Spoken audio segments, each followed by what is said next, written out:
How to pin chat on IMO. Hi everyone, welcome back to another video from Wake&Tech. Pinning a chat on IMO is a simple and really helpful trick, especially when you don't want to keep scrolling to find your favorite or important conversation. First of all, launch open the IMO application on your device and make sure you're logged into your account. After you're signed in, go ahead and tap on one of the chat you want to pin from your conversation page. Press and hold the conversation and you'll see an expanded pop-up.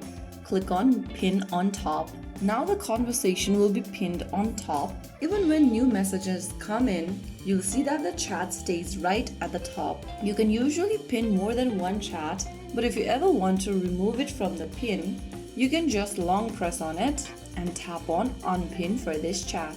So that's it. Super easy, right? If you found the video helpful, don't forget to like, share and subscribe to our channel. I will see you again in the next video. Stay tuned and thanks for watching.